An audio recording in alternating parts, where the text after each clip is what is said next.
after I had some really good success with Hunter early season, Justin decided to call Hunter and book his own hunt. So I finally made it to Kentucky, but I carried the rain with me. And once the weather finally broke, I slipped out into my stand, hoping that I'll have a good opportunity that afternoon. Up to this point, I have never killed a buck with my bow, and so I was really hoping that I'd have an opportunity to make this happen. Almost immediately after the weather slacked off, he showed up, and he was on high alert. My goal was to try to get on my knees so I could take the shot that way, but ultimately I ended up making the decision that I had to shoot out of the chair, and you'll see for yourself what happened.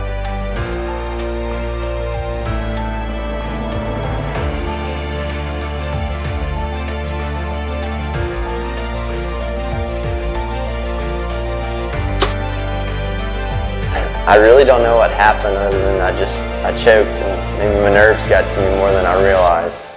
Man, that was a beautiful deer. That sucks.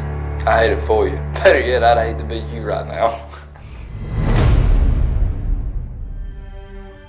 So after Justin strikes out in Kentucky, he meets up with his good friend from Nebraska and he tries his luck again.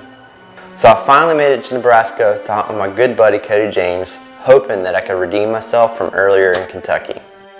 With only seeing a few does and turkeys on the first couple sits, we decided we'd go run a few trail cameras to see if we could find some activity on a couple other properties.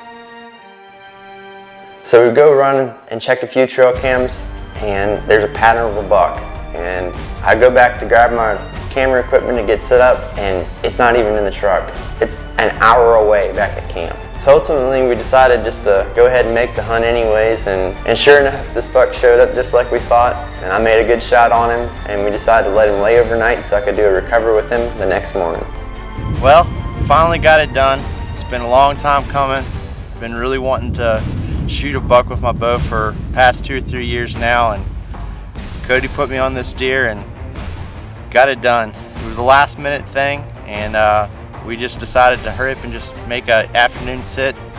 I said I'm not even going to worry about bringing the camera out, and it'll probably be the night that I end up killing something. And sure enough, he came out, so we wanted to go ahead and just do a recovery with the deer and at least share this with everyone. So super excited, and can't wait to put him on my wall. Even though we didn't get it on camera, it was still a great deer, especially for his first archery whitetail. Doesn't get much better than that. Congratulations, man.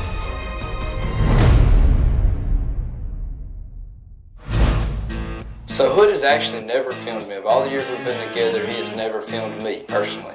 But how cool is it that the first time he is behind the camera with me, it is in freaking Kansas of all places.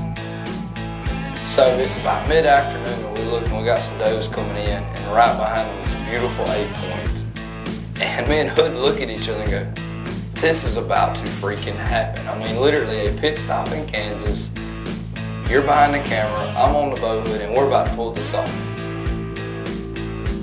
So he's reading the script perfectly. He's coming in on a string. I mean, you couldn't ask for anything better.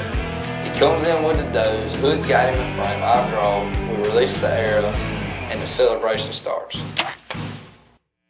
Deer runs out there about 75, 80 yards and lays down. He doesn't crash, but he lays down. And we watch him all afternoon, just right there. We know he's right there dead.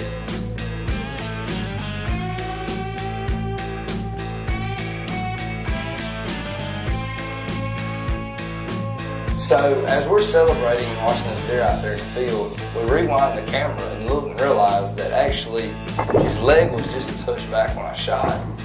And I thought I was in the pocket, but actually the pocket was protected by the shoulder, and I hit this deer farther back than I wanted to.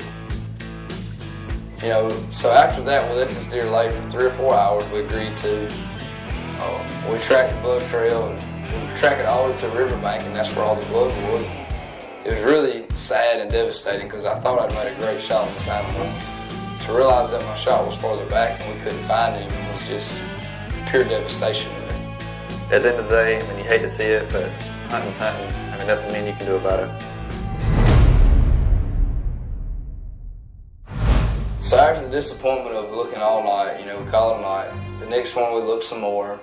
I have to get in a truck and drive to New Mexico to start my elk hunt. And I really didn't want to be there. You know, I was upset about my deer, couldn't find my deer, but it's on to the next thing. You can't just sit here and dwell in the past for your whole life.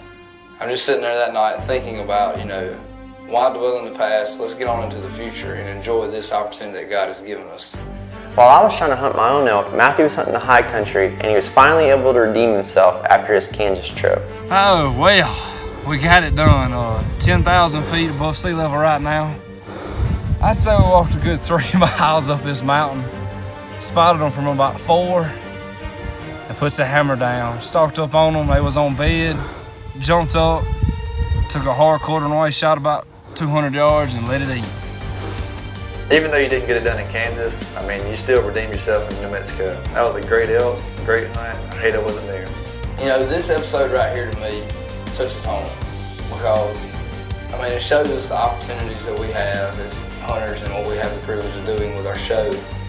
And this episode right here, I was at my lowest low to actually one of my highest highs, and literally my highest high. And it goes to show me that you can't sit here and worry about what happened yesterday. We need to be worried about what's going to happen tomorrow. On the next episode, we cover all of our favorite moments of Season 3.